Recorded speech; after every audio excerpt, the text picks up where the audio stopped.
यह भी यहाँ तो फिर नहीं, मन में देख विचार। आया लाभ कारणे जन्म जुआ मतिहार। यह बिरियां तो फिर नहीं, बिरियां समय, चांस।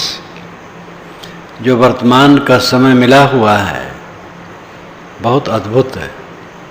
स्वस्थ शरीर है, घूमते हो, फिरते हो, देखते हो, चलते हो, सोचते हो, बुद्धि में दृढ़त्व है, हाथ पैर में बल है, शरीर की स्थिति अच्छी है,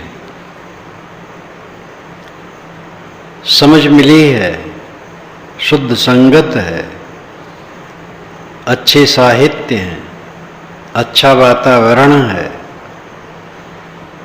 मन में विचार करके देखो, ये अवसर मिलना मुश्किल है। लाभ के लिए आया और जन्म जुआ को हार रहा है। ये जीवन एक जुआ है, दांव पर लगा है। हार गए तो बेवकूफ हो गए।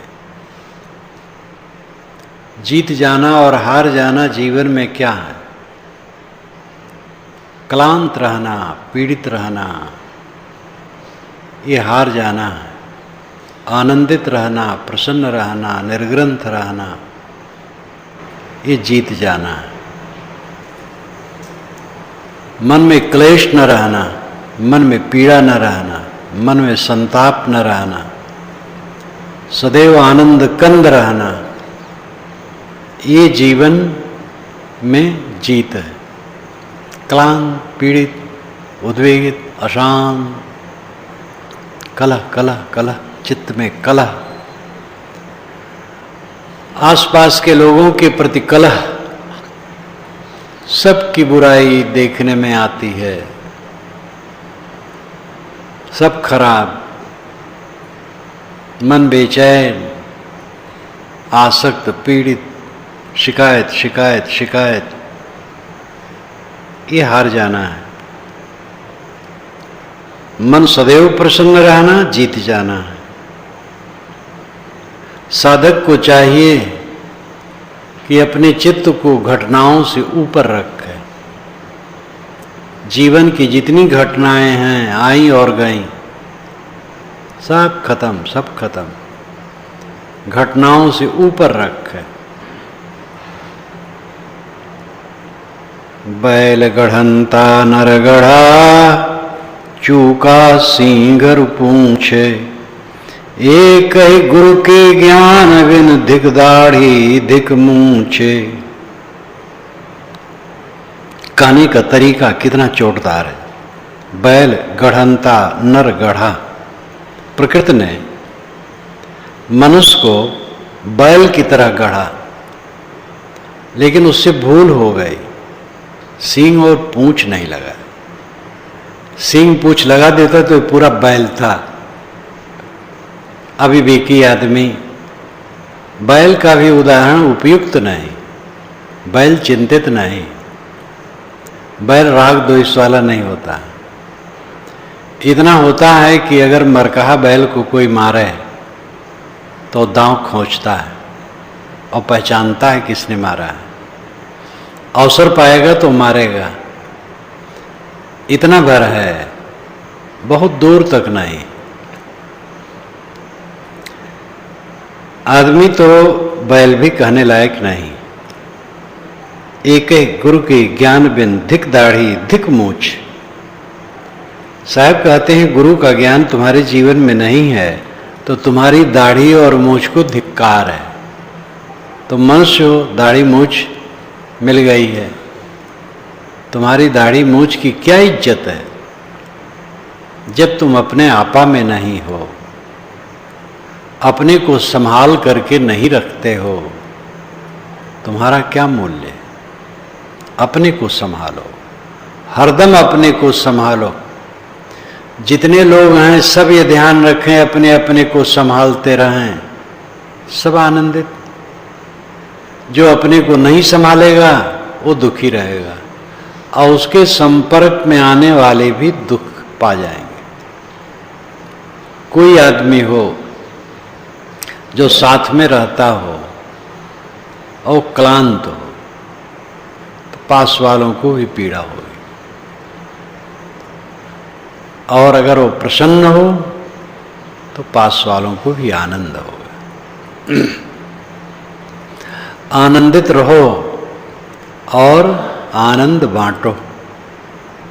आनंदित रहोगे तो आनंद अपने आप बटेगा। फूल में सुगंधी होगी, चारों तरफ वो फैलेगी, और कहीं दुर्गंधी होगी तो दुर्गंधी फैलेगी। अगर आप पीड़ित हैं तो आपकी पीड़ा फैलेगी। आप स्वयं तो जलेंगे ही, दूसरे भी आपको देख करके संतापित होंगे। अब आप आनंदमय हैं तो दूसरे लोग देख करके खुश होंगे। इसलिए आनंदमय रहो। एक दिन ऐसा होएगा कोई काहू का नाही, घर की नारी को कहे तन की नारी जाही। एक दिन आएगा, चल मुसाफिर चल यहाँ कोई नहीं तेरा। आज रिकॉर्डिंग में यहाँ बज रहा था, चल मुसाफिर चल यहाँ कोई नहीं तेरा।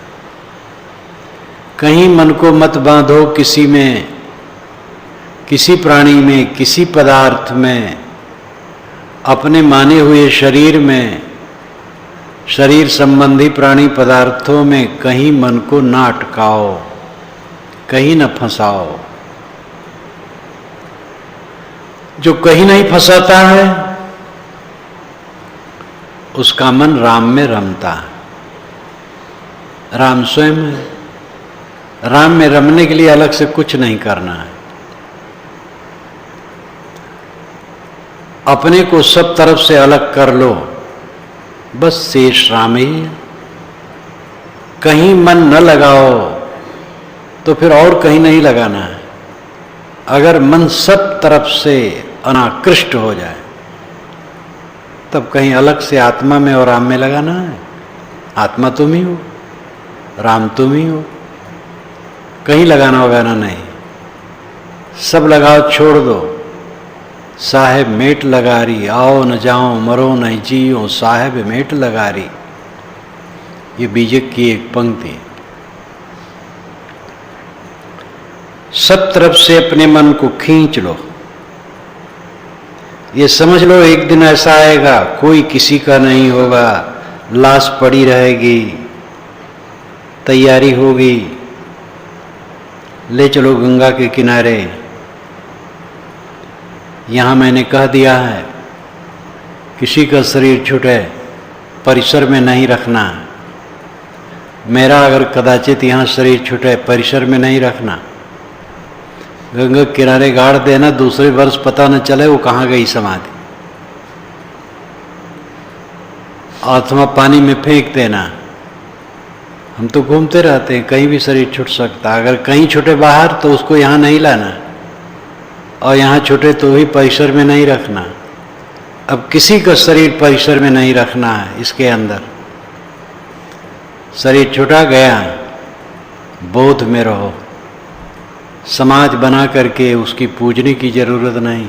समाधि बनाए बस पूजना शुरू, क्योंकि प्रसिद्ध की जब समाधि बनती है तो लोग पूजने लग जाते हैं। एक दिन ऐसा होएगा कोई काहू का ना है, घर की नारी को कहे तन की नारी जाए। साहब कहते तुम घर की नारी चिंता हो, तुम्हारे शरीर की नारी खिसक जाएगी, नाड़ी खिसक जाएगी। बहुत सी नारियां हैं।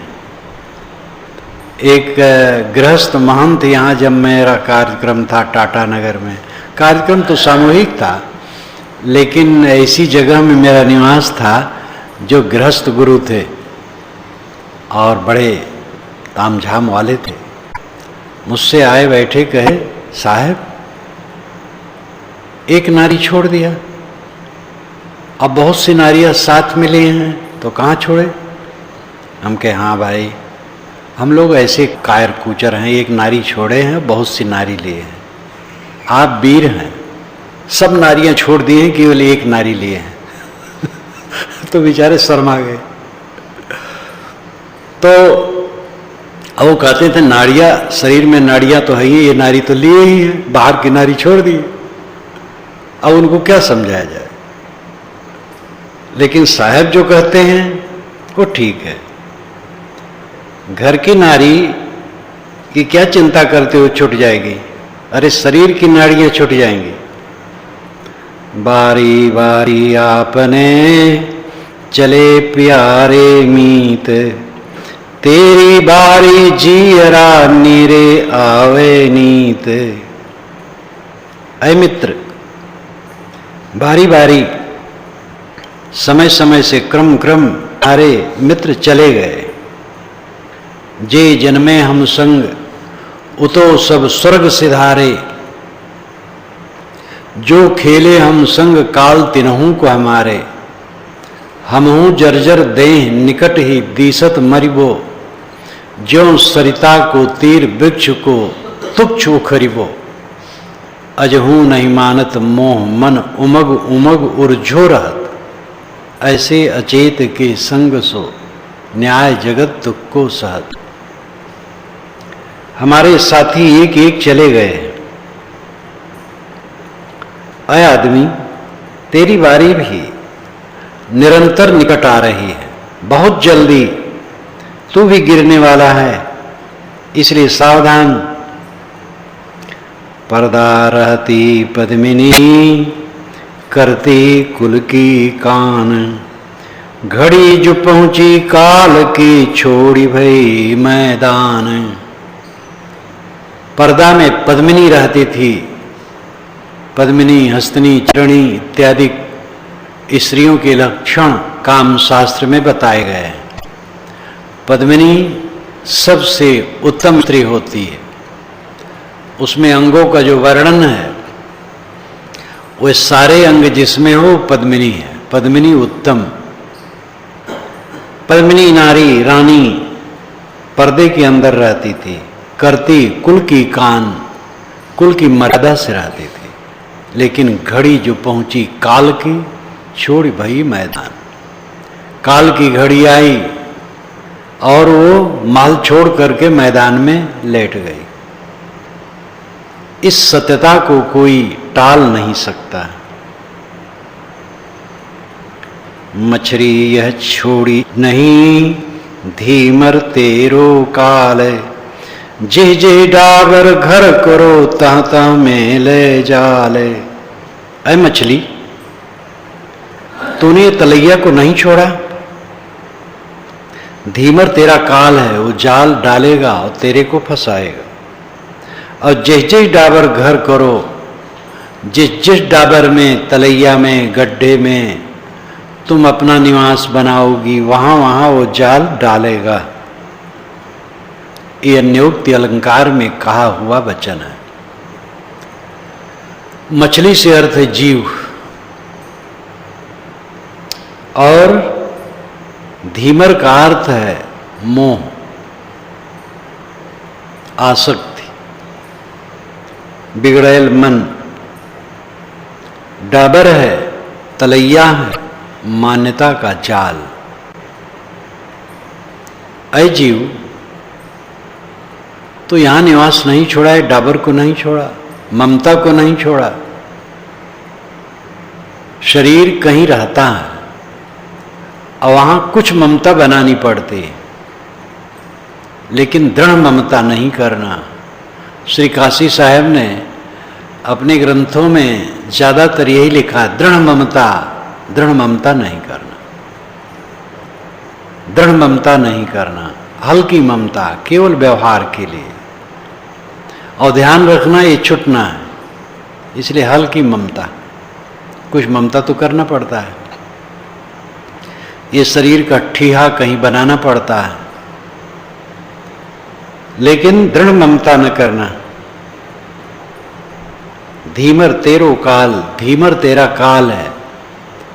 फंसाने वाला मोह तेरा काल है। जे जे डाबर घर करो, जहां जहां तुम तृष्णा बनाओगे समझ लो जाल में फंस गए। कहीं ममता कर लो, घर छोड़ के आश्रम में आए, आश्रम में दृढ़ ममता कर लो तो जाल में फंस गए। परिवार छोड़े, साधु समाज में आए, साधु समाज में, भक्त समाज में किसी से मोह हो गया तो फंस गए। कहीं भी मोह होगा तो फंस जाना होगा। जय जय डाबर घर करो, तांता मेले जाल। जहां जहां तुम ममता बनाओगे वहीं वहीं जाल में फंस जाओगे। इसलिए सतत जागरूक रहो, चारों तरफ से सावधान। हे मतहीनी माछरे, राख न सके शरीर, सो सरवर सेवा नहीं, जाल काल नहीं कीर। अनिर्बुद्ध मछली, विवेकहीन मछली, तो अपने शरीर को रख नहीं सकती, धीमर जाल डालेगा। सो सरवर सेवा नहीं, जाल काल नहीं कीर। ऐसे सरोवर का सेवन तूने नहीं किया, ऐसे तालाब में तूने अपना घर नहीं बनाया जहां जाल डालने वाला कोई नहीं और कोई कीड़ा जानवर नहीं जो तेरे को खा ले। एकदम निर्विघ्न सरोवर का सेवन तूने नहीं किया। ऐसा सरोवर कहीं नहीं है। हर जगह एक दूसरे के खाने के लिए जानवर तैयार हैं। सब आक्सी काचों मिलें, ग्रामीण पाक प्रवीण, कुछ शब्द और है। काल छेप कैसन करें, तुलसी खग मृग मीन।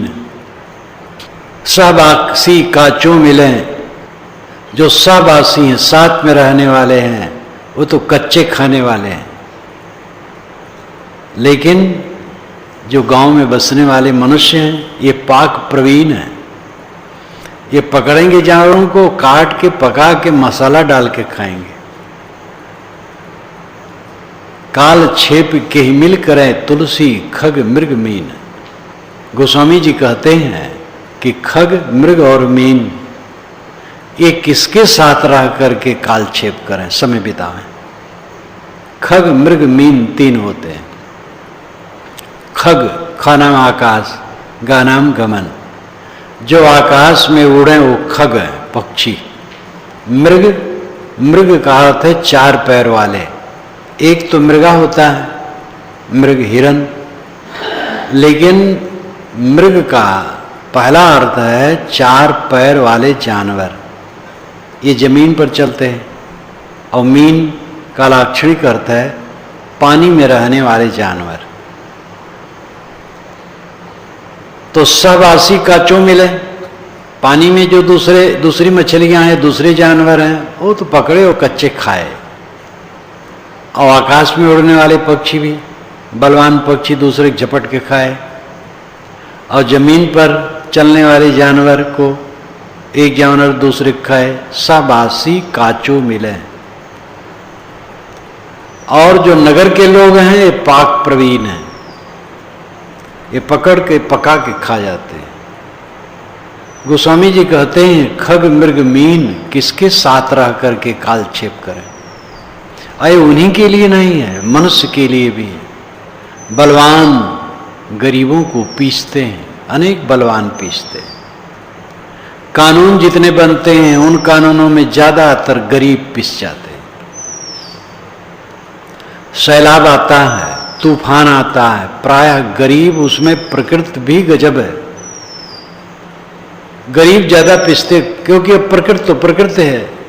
समुद्र के किनारे गरीब लोग ज्यादा बसते हैं, उसे हम बाके चले जाते हैं। बीमारियां पड़ती हैं गरीबों की झोपड़पट्टियों में ज्यादा विनाश, क्योंकि स्वास्थ्य के लिए उनके पास सुविधा भी नहीं, गंदगी है, खान पान की व्यवस्था बढ़िया नहीं है, स्वच्छता नहीं है। जब ये सांप्रदायिक दंगे होते हैं तो हिंदू मुसलमान जो बलवान हैं वो कोई बिरले मारे वारे जाते हैं, गरीब लोग झोपड़पट्टी वाले मारे जाते हैं। हिंदू मुसलमान हो, चाहे मुसलमान हो, चाहे कोई भी हो, जहां गरीब लोग हैं वही मारे जाते हैं। तो संसार बड़ा विचित्र है। ऐसा कोई सरोवर नहीं है जहां काल जाल कीर न हो। यहां लाक्षणिक अर्थ है, और जहां के लिए साहब कहते वहां है। हे मतिहीनी माछरी, ऐ विवेकहीन मनुष्य, राख न सकी शरीर, तो अपने शरीर की सुरक्षा नहीं रख सका। अनेक छिद्रों से इसको भर दिया, संभाला नहीं, संयम नहीं किया, शरीर का, इंद्रियों का, मन का संयम नहीं किया। सो सरवर सेवा नहीं, जाल काल नहीं कीर। वह सरोवर है सत्संग और चित्त की स्वच्छता। बाहर है सत्संग और भीतर है स्वच्छता। सत्संग का सेवन तुमने नहीं किया, जहां तुम्हारे ऊपर जाल नहीं पड़ेगा, काल नहीं है और कोई कीड़ा नहीं खाएगा। सत्संग में जो रहे समर्पित होकर, निश्चित उसका बेड़ा पार है।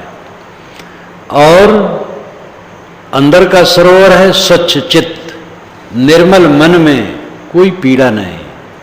ऐ मनुष्य, तू अपने शरीर को संयत न रख सका, सत्संग का सेवन न किया, चित्त को निर्मल न किया।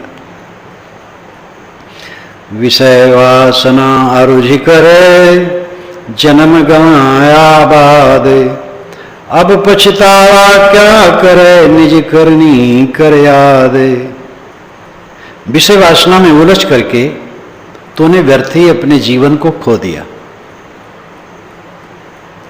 अब बुढ़ापा में पछता करके क्या करेगा? अपनी करनी की याद कर करके क्या फायदा होगा? संभाल अपने को। चले गए सो ना मिले, किसको पूछूं बात। मात पिता सुत बांधवा, झूठा सब संघात। जो थे और गुर्राते थे, समझते थे ऐसे सब रहेगा, जब चले गए तो मिले नहीं। किससे पूछूं कि क्यों छोड़ के चले गए? अब कहां चले वो अकेले मीता, उठो न करो घरों की चिंता। मात पिता सुत बांधवा, झूठा सब संघात। माता पिता पुत्र भाई बंधु, नाम कहां तक लिया जाए?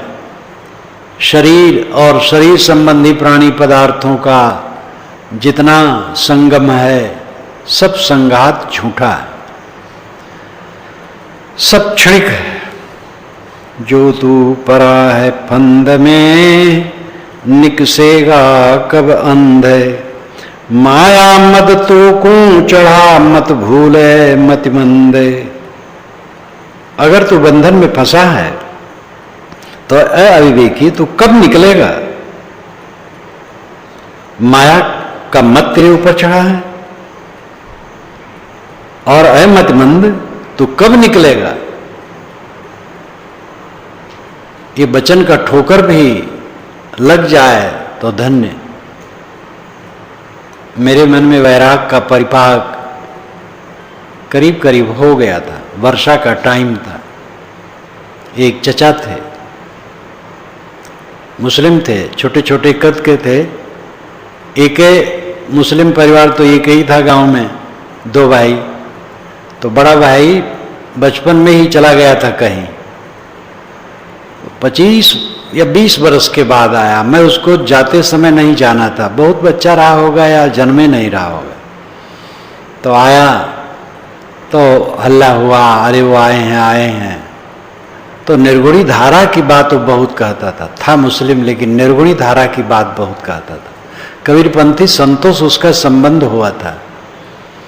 तो बैठे तो ज्ञान की बात करे। अविवाहित था, नाई था। एक दिन रात में मेरे पास बैठा था, मैं वैराग की बात कहने लगा तो व्यंग में कहा, कब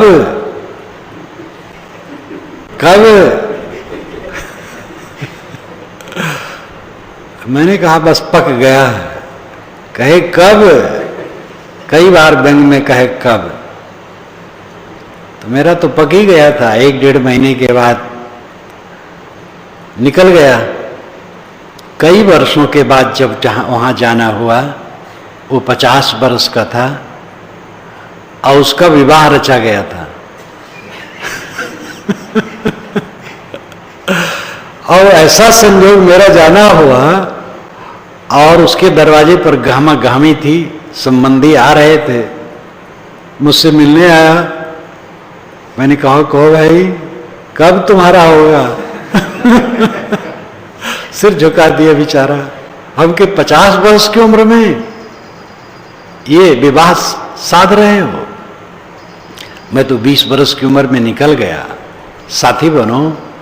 तो रोने लगा। आदमी कैसा फंस जाता है। लेकिन उसकी बात तो मुझे अच्छी लगी थी, जो व्यंग में कहा देहाती आदमी अपने ढंग से, और उसका लहजा होता कब। साहब की बात याद आई, जो तू पड़ा है फंद में निकसेगा कब अंध। अरे अंधा तू कब निकलेगा मुंह से। माया मत तो को चढ़ा मत भूले मतिमंद। माया का मत तेरे ऊपर चढ़ा है, अय बुद्धिहीन तू भूल मत, तेरा कुछ है नहीं, नशा छोड़। कबीर काया पाहुनी हंस बटाऊ माही, ना जानू कब जाएगा मोहि भरोसा नाई। साहब कहते हैं काया पाहुनी है, यानी पहुनई करने की जगह है। यहां केवल पहुनई करने आए हो। हंस बटाऊ माही, और हंस जो चेतन है वो बटाऊ, बाट में चले वो बटाऊ, यानी राही है। माही नाम में शरीर रूपी सराय में, पवनई की जगह में ये जीव आ करके बस गया है। ना जानूं कब जाएगा मोहि भरोसा ना है। साहब कहते मुझे कोई भरोसा नहीं है, पता नहीं है कब चला जाए, इसलिए आंखें खोलो। जिन घर नौबत बाजते होत छती सो राग, सो घर भी खाली पड़े बैठन लागे कागे। जिन घरों में 36 नौबत बाजती थी, नौबत नगाड़ा मांगलिक बाजा, नौबत का अर्थ समय भी होता है। एक दिन कहा था ऐसी नौबत न आए भाई जिससे तुम्हें अपना सिर झुकाना पड़े और शर्मिंदा होना पड़े, ऐसा काम नहीं करना, ऐसी नौबत ना आए। नौबत नाम समय और नौबत नाम मांगलिक बाजा। जिन घर नौबत बाजती, जिनके घरों में सदैव मांगलिक बाजा बजते थे रजवाड़ों के, होत 36 राग, 7 स्वर 36 राग रागनियां, ये बीजक की व्याख्या में सब बताया गया। ये सब होते थे। सो घर भी खाली पड़े बैठन लागे काग, वो घर भी खाली पड़े। फतेहपुर सीकरी देखो, आगरा का महल ताजमहल और आगरा का किला, दिल्ली का लाल किला, और कहीं न देखो इलाहाबाद का किला, सब जगह तो वही बात है। ह्वेनसांग ने लिखा है कि प्रयाग से कौशाम्बी का रास्ता बहुत विकट है, भयंकर जंगल है और हिंसकी जंतु बहुत है। 10-20 लोग इकट्ठे होकर के तब चलते हैं। आज देखो सब बस्ती सड़कें धो धो करके गाड़ियां भाग रही हैं, जंगल का कहीं ठिकाना नहीं। कैसा ये बदलने वाला संसार है।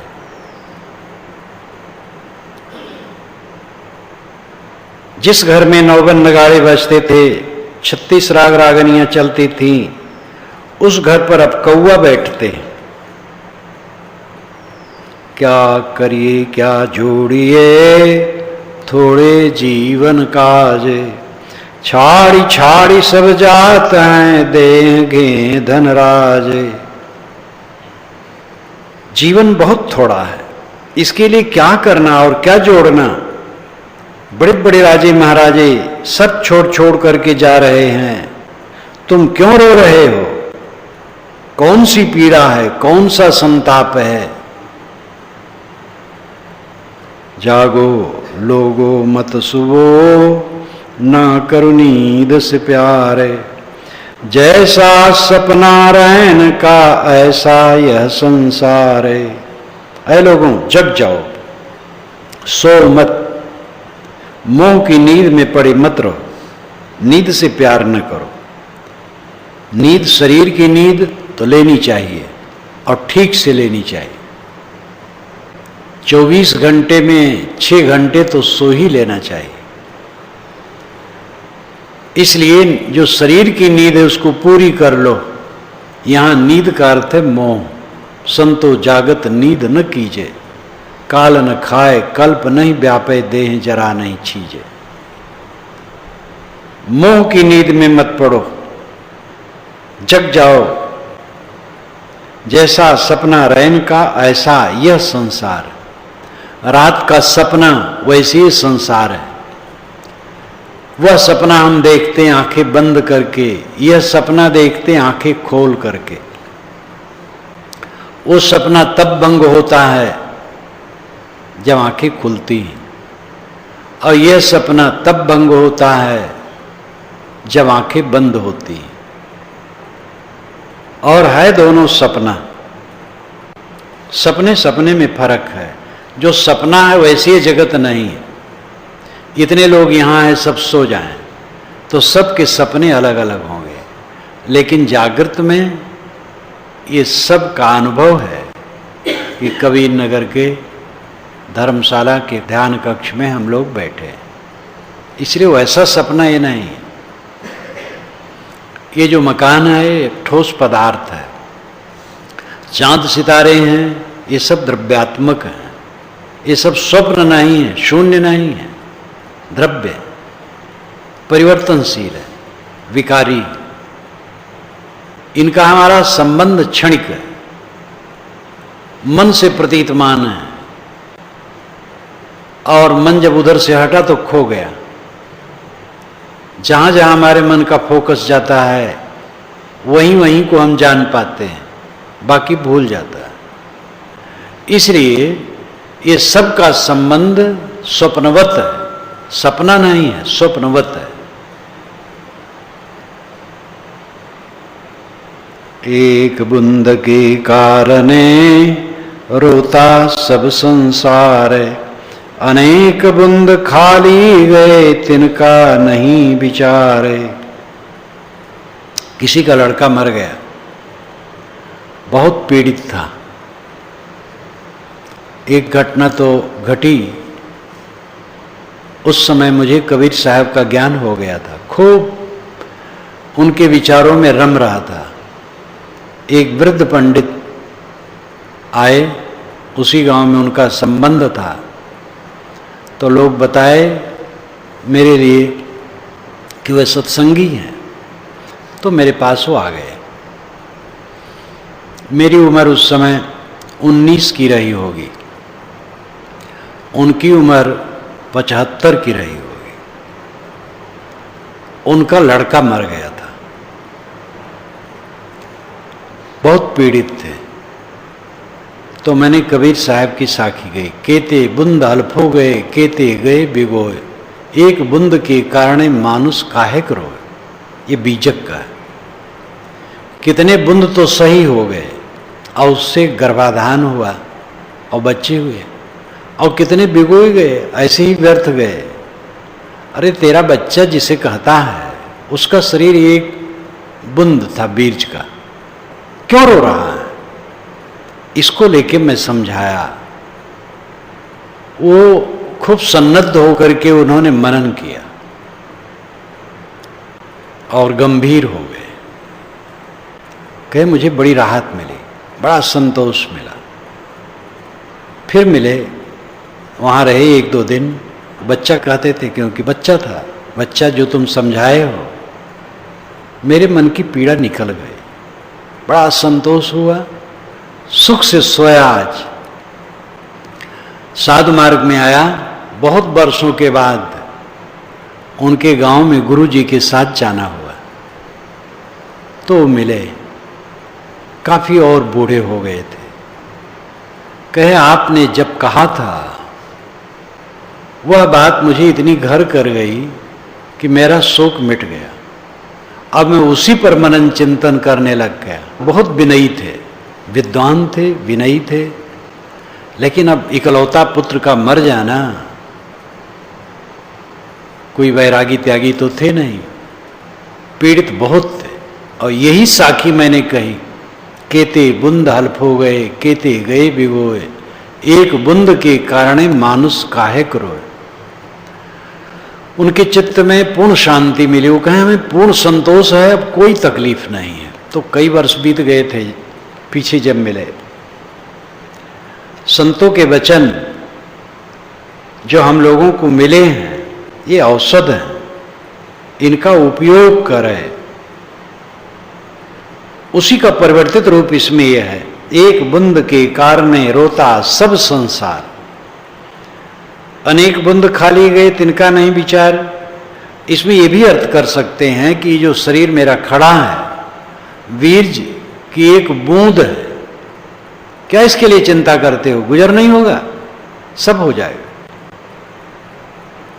मरो मरो सब कोई कहे, मेरी मरे बलाए, मरना था सो मर चुका, अब को मरने जाए। ये एकदम फोर्सली साधिकार वचन।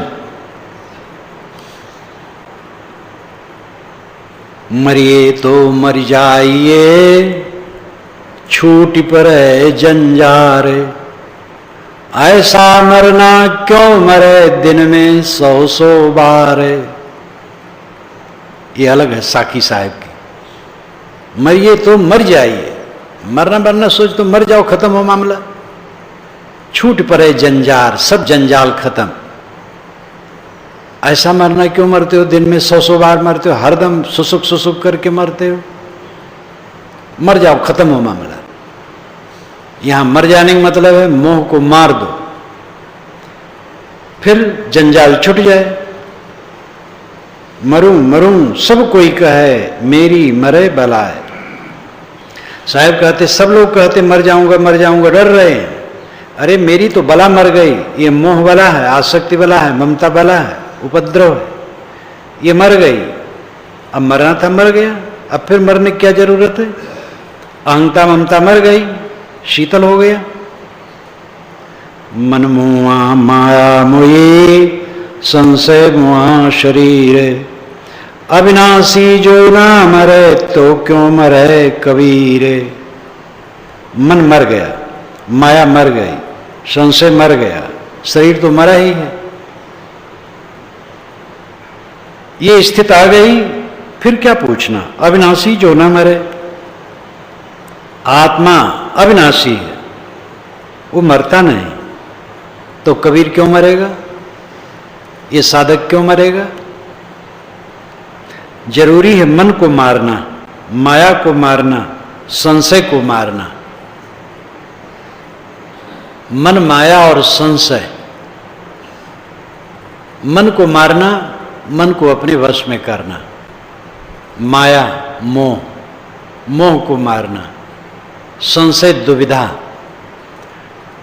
बोध में दुविधा, व्यवहार में दुविधा।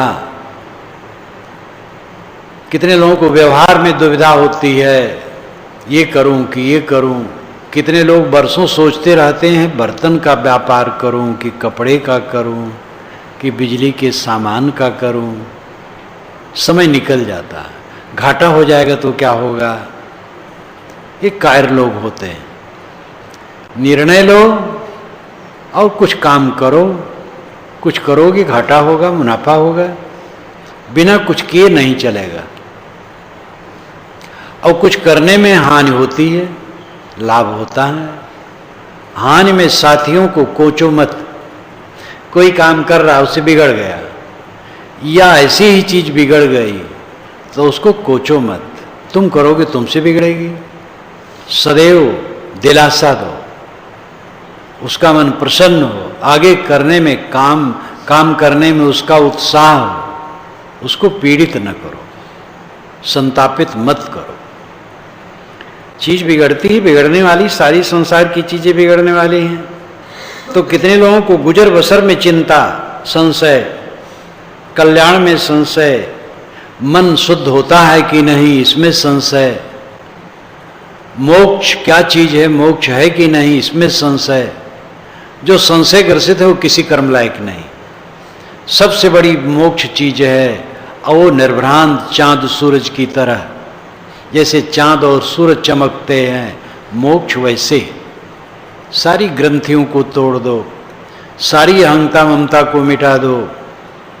मोक्ष तो अनुभव का विषय है, मोक्ष आपका भोग्य है, मोक्ष का उपभोग करो, कृतार्थ हो जाओ। नर नारायण रूप है तू मति समझे दे हैं, जो समझे तो समझ ले खलक पलक में खे है। यह नर नारायण है, इसको देह मत समझ। नारायण के खोजी सब हैं और नारायण पास में ही है, उसको नहीं समझते। पास भी कहने का तरीका है, तुम स्वयं नारायण हो, परमात्मा तो तुम स्वयं हो। कहां खोजते हो परमात्मा? ये सब प्राणी नारायण हैं। देह के दृष्टि से इनको मत देखो। अगर समझना है तो समझ लो, जग जाओ। खलक पलक में खे, ये खलक पलक में खे हो जाएगा। खलक संसार, संसार से अर्थ है संसार के लोग, प्राणी पदार्थ भी पलक क्षण में ही खे धूल हो जाएंगे। अहिरन की चोरी करे करे सुई का दान, ऊंचा चढ़कर देखता केतिक दूर विमान। अहिरन की चोरी करे, अहिरन निहाई, कई किलो वजनदार निहाई होती है लोह की, और उसकी तो चोरी कर लाया और एक सुई का दान कर दिया। सुई का दान करने के बाद ऊपरी तल्ले पर मकान पर चढ़ा कि मैं जो सुई का दान किया हूं और बैकुंठ से मेरे लिए विमान आता होगा। साहब ने कितना बढ़िया व्यंग किया है। अहिरन की चोरी करे करे सुई का दान, ऊंचे चढ़ के देखता केतिक दूर विमान। साहब ने जो कुछ कहा है बिल्कुल सामान्य बातें हैं, लेकिन ऐसा कौन कह पाया है? साहब ने कहा या और कोई विवेकी ने कहा, बिरले बिरले सब कह पाते हैं। ग्रहण कर पाना, तत्वग्रहणी शक्ति, तत्व धारणा शक्ति, कल्पना शक्ति, अभिव्यक्ति शक्ति, इन चार शक्तियों को मिला करके प्रतिभा होती है। तत्व धारणा, तत्वग्राही शक्ति, ज्ञान को ग्रहण कर लेना, प्रकृति से चारों तरफ प्राणी पदार्थ परिस्थितियों, प्रकृति से और ग्रंथों से, सब जगह से ज्ञान ग्रहण कर लेना, ये सबके बस की बात नहीं रहती है कि इतना ग्रहण करने की क्षमता हो। ज्यादा लोग नहीं ग्रहण कर पाते। तत्वग्रहणी शक्ति और तत्व धारणा शक्ति, ग्रहण हो जाने के बाद वो धारण हो जाए, भूले न, ये भी बड़ी अद्भुत शक्ति है। तत्वग्रहणी शक्ति, तत्व धारणा शक्ति और कल्पना शक्ति, उसको विवरण दे करके फैला ले। छोटी सी बात पर खूब कल्पना करके उसके अंग उपांग सोच ले, विवरण दे ले जाए। और उसके पश्चात अभिव्यक्ति शक्ति, उसको सुव्यवस्थित शब्दों में कर्ता कारण क्रिया की व्यवस्था ठीक हो। कर्ता कारण क्रिया की व्यवस्था ठीक नहीं रहेगी तो बात कह करके भी समझा नहीं मिलेगा, क्योंकि बात उलझ जाएगी, अर्थ बोध सही नहीं रहेगा। इसलिए कर्ता क्रिया कारण की व्यवस्था ठीक हो, और अच्छी तरह से अभिव्यक्ति हो, साफ, ये कहते हैं प्रतिभा। तत्व ग्रहणी शक्ति, तत्व धारणा शक्ति, कल्पना शक्ति, अभिव्यक्ति शक्ति। मिश्र बंधुओं ने लिखा है कि कबीर अपने कहीं नहीं कहे मैं कवि हूं, वो कविता करता हूं। उन्होंने उनको उपदेश करना था, लेकिन उनमें इतनी शक्ति है और काव्य शक्ति उसमें आ गई है।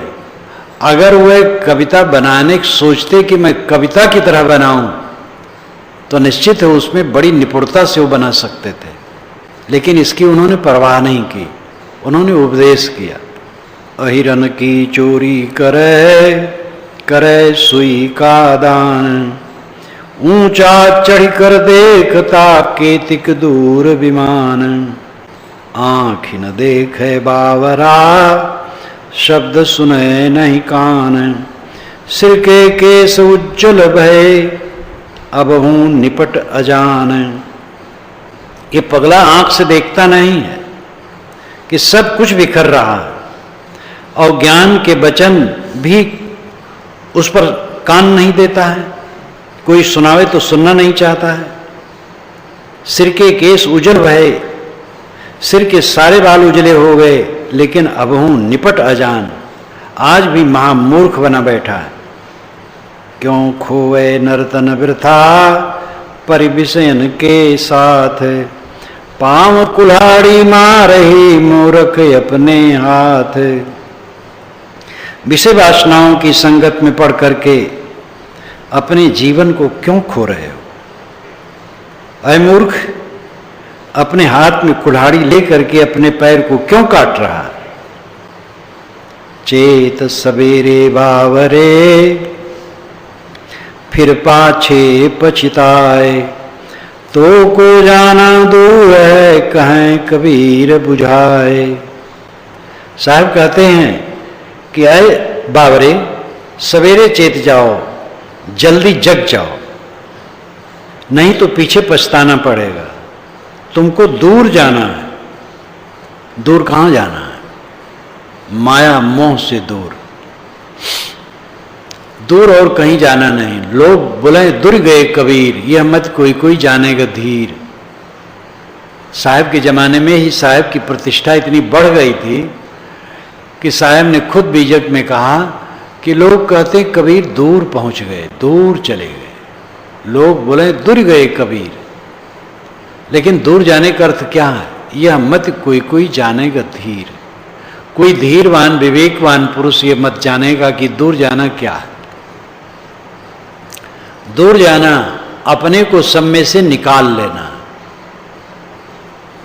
जो कुछ ये दिखाई देता है हमारे साथ रहने वाला नहीं। क्षण क्षण पानी की बुलबुली की तरह बनना फूटना, सारा दृश्य अंधता झूठा है। ये निरंतर चित्त में बने रहना, ये दूर जाना है। पूर्ण अनासक्त हो करके रहना दूर जाना है। इस दूर की स्थिति को समझो। कहें कबीर बुझाए, तो को जाना दूर है। ये जो संग की गर्मी है झूठी है, कुछ नहीं है तेरे साथ। मूर्ख शब्द न मानई, धर्म न सुने विचारे, सत्य शब्द नहीं खोजई, जावे जम के द्वारे। मूर्ख आदमी ज्ञान के शब्द को नहीं सुनता है, नहीं मानता है, विचार नहीं करता है धर्म पर। सत्य शब्द नहीं खोजई, सही निर्णय की खोज उसे नहीं है। जो कुछ उल्टा सीधा सुन लिया है उसी में ममता किए बैठा है। कहीं कबीर भटकत फिरे पकड़ी शब्द की छाएं। शब्दों की छाया पकड़ करके आदमी भटकता रहता है, निष्पक्ष दृष्टि नहीं करता है। सत्य शब्द नहीं खोजई, जावे जम के द्वार। तो जम के द्वार पर जाना है। जम है वासना, वासना में उलझना है। संदेहों में, भ्रमों में, अज्ञान में, आसक्त में उलझ उलझ करके मरना है। राजपाट धन पाए के क्यों करता अभिमान, पड़ोसी की जो दशा भई सो अपनी जान। राजपाट धन दौलत पद प्रतिष्ठा पा करके क्यों अभिमान करता है? जो पड़ोसी की दशा है वही अपनी समझो। कई पड़ोसी तुम्हारे उठ के चले गए हैं। एक उनकी उम्र 40-45 की रही होगी, लंबा शरीर, चौड़ी छाती, बड़े बड़े बांह, नहा रहे थे कुएं पर। गांव में प्रायः कुआं से पानी भरकर पास में चौकी इत्यादि बनी रहती है, लोग नहाते हैं। नहा रहे थे। दूसरे गांव के एक सज्जन उधर से निकले तो उनके गांव में भी एक ठाकुर जी थे, वे भी ऐसे लंबे चौड़े थे और उन्हीं की उम्र के थे। तो उन्होंने कहा, उनसे कह दो सिंह जी से, आपके गांव के, हमसे लड़ना हो तो लड़ ले। और कहने वाले थे वो ब्राह्मण नामधारी थे, और जो सिंह थे वो ठाकुर तो थे लेकिन विनम्र थे। तो कहा, बड़े रोब से कहा, देह मल रहे थे, देख रहे थे अपने बाहों को, खूब मांसपेशियां बढ़िया बढ़िया मस्त। तो गए, फिर वो कहे उनसे, ठाकुर जी से, वे हंसने लगे। कुछ दिन के बाद उनकी दशा ऐसी हुई जो कहे थे, रोते थे, शरीर की ऐसी दशा हो गई, रोते थे, बिलबिलाते थे। बच्चे भी उन पर ध्यान नहीं दे। अहंकारी स्वभाव से सबको वितृष्णा हो जाती है।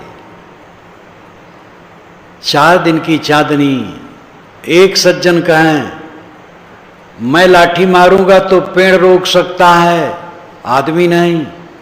और उनके एक लड़का रहा है, वो भी वैसे रहे, 30 वर्ष की उम्र लड़के की रहे और उनके पिता की 50। और सचमुच में दोनों गोरे, लंबे, सुंदर भी, बलवान भी। उनका लड़का कहे मैं जमीन में पैर मार दूंगा तो पानी का पिचकारी निकलेगा। ऐसा दुर्भाग्य कि 2-3 बरस के अंदर में दोनों मर गए। घर उनका भिट्ट हो गया। कहाँ उनके बाल बच्चे गए इतना तो पता ख्याल मुझे नहीं है, लेकिन मैं देखा घर उनका भिट्ट हो गया। आदमी कैसा मूर्ख है। बच्चों के सरीखा, बच्चों को चमकीला कपड़ा पहना दो, घुनघुना दे दो, मिठाई दे दो, मार मगन। ऐसे अनाड़ी आदमी प्रधान हो गए वैसे मगन, मार गाजा बाजा। और कहीं एमएलए एमपी हो जाए और मंत्री हो जाए तब तो क्या पूछना, पैर जमीन में नहीं पड़ता। लेकिन पड़ोसी की जो दशा भई सो अपनी जान। मानतो गुरुओं, प्रधानों, मंत्रियों, राजाओं, सब एक घाट, सबको एक घाट जाना है। समझाए समझे नहीं, धरे बहुत अभिमान। गुरु का शब्द उछेद के कहत सकल हम जान। समझाओ तो समझता नहीं, बड़ा अभिमान। गुरु के शब्द को भी काट देता, अरे हम सब जानते हैं। ऐसे कहने वाले हैं। कहीं प्रवचन सत्संग चल रहा है, कोई सत्संगी आया, बैठा है कोई बूढ़ा है, ये भी नहीं जवान, चलो सत्संग में चले। अरे वो हम जानते हैं, जो कहते हैं हम जानते हैं। जानते तो हो लेकिन करते कितना हो। एक सज्जन मुझसे पूछे कि महाराज तो क्या अध्ययन की जरूरत है, ध्यान में रहे। हम कहे भैया ध्यान में रहे तो कुछ जरूरत नहीं है, लेकिन ध्यान होगा कैसे? सुबह से उठ करके तो कबाड़ खाने में जीवन बीतता है, दुनिया प्रपंच में, और वही संस्कार मन में बैठता है। ध्यान में बैठोगे वही कबाड़ खाना आएगा। वो कबाड़ को हटाने के लिए सत्संग, स्वाध्याय, चिंतन, ये तीनों की जरूरत है। उसके साथ सेवा, पहले सेवा भाव हो, विनम्र हो, फिर सत्संग हो, ज्ञान की वचन सुनो, और ग्रंथ पढ़ो, तब इससे मन में सामग्री ज्ञान की इकट्ठी होगी, तब चिंतन होगा, सत्यासत्य का विवेचन, तब ध्यान में प्रवेश होगा। तो इसलिए कुछ लोग तो बस एकदम अभिमान के वचन कहते, सब हम जानते हैं। ज्ञानी होए सो मानहि, बूझे शब्द हमारे, कहें कबीर सो बाचिए और सकल जमधारे। साहब कहते जो समझदार हैं वे ज्ञान के शब्दों पर ध्यान देते हैं, बाकी तो यम के धार में बहते हैं, यम वासना की धारा में बहते हैं। एक ज्ञानी को कहो कि आप अहंकारी हो, झूठे हो, कोई भी शब्द कहो कटु, वो गंभीर हो जाएगा, वो कहेगा आप ठीक कहते हैं। लेकिन साधारण आदमी इसको लाठी ले लेगा। विवेकवान नम्र हो जाएगा। ज्ञान की बात ज्ञानी ही समझता है, अज्ञानी नहीं समझना चाहता है। हाँ, जिज्ञास समझता है। ज्ञान तो उसको नहीं, लेकिन जिज्ञासा है तो समझता है। जिज्ञासा होनी चाहिए। संसार में लोग खाते भोगते समय व्यतीत करते हैं, मोह माया में डूबे। कुछ जीवों में जिज्ञासा होती है, ज्ञान की इच्छा होती है। मैं कौन हूं, जगत क्या है, क्यों उलझाऊं, क्या संबंध है यहां।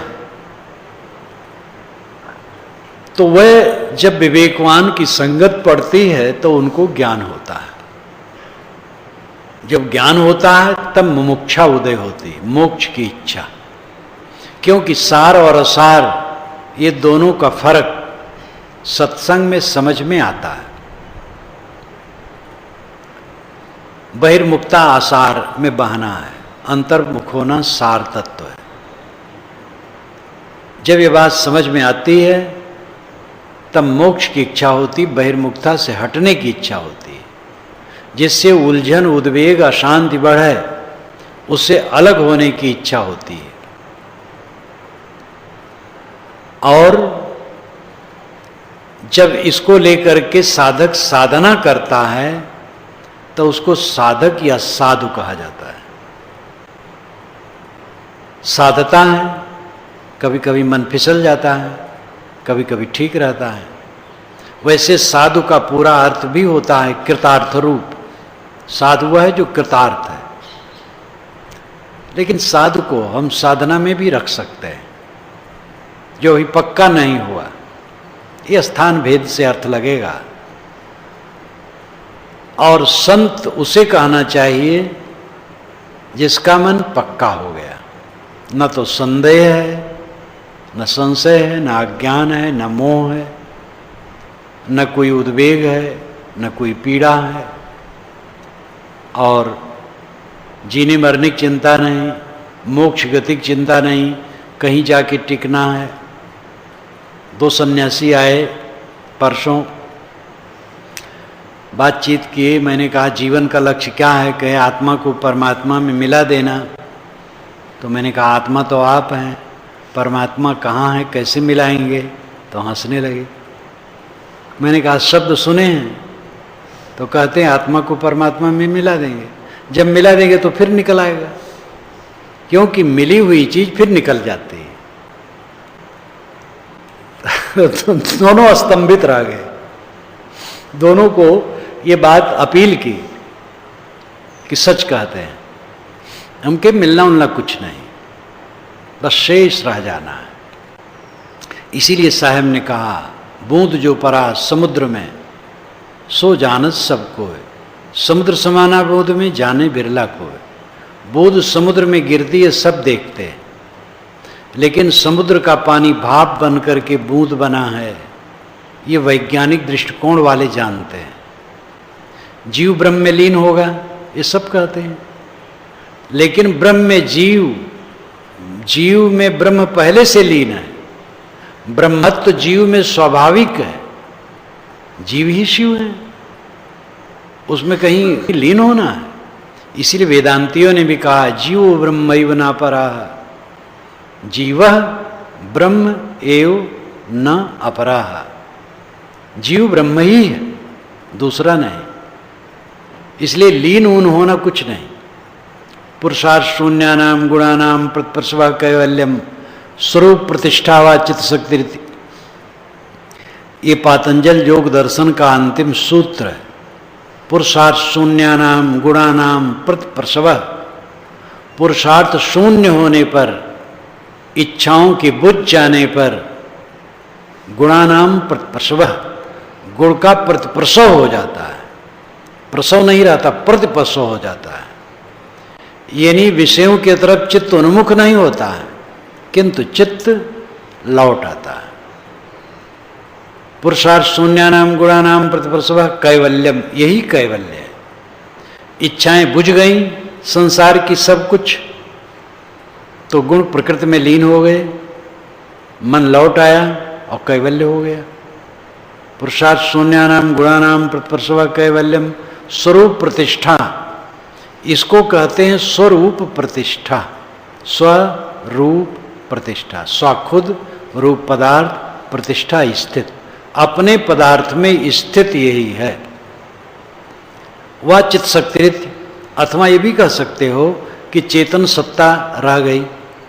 कितना वैज्ञानिक, एकदम पारक सिद्धांत और योग दर्शन का ये सूत्र, कहीं भी फर्क नहीं।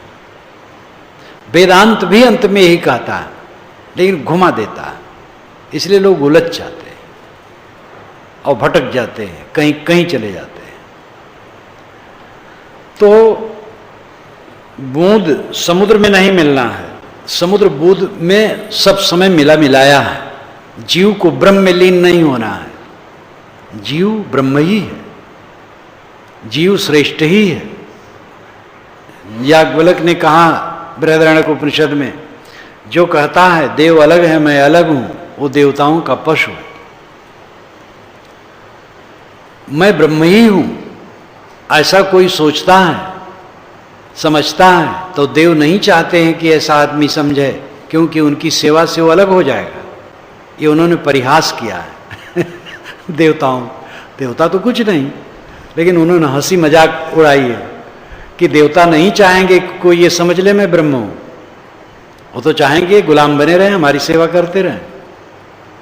तो ये पारक, जिसको हम पारक कहते हैं, श्री काशी साहब ने कहा है, युग युग से पारखी संत होते आए, सब समय पारखी थे, पारक था, विवेकवान सब समय रहे। इसलिए ये मत समझो कि पारक हम ही जानते हैं। सब जीव का स्वरूप पारक है, परीक्षा है। तो निस्वरूप की स्थित, चित्त शांत हुआ, इच्छाएं बुझ गईं, पूर्ण निर्माण हो गया, निष्काम निर्माण, सब तरफ से निष्काम, सब तरफ से निर्माण, बस जीवन मुक्ति का आनंद। देह छूट जाए विदेह मुक्त, मुक्ति मुक्ति ही है, मुक्ति में कोई फर्क नहीं। इस चीज को समझें और मुक्ति के आनंद में जिए।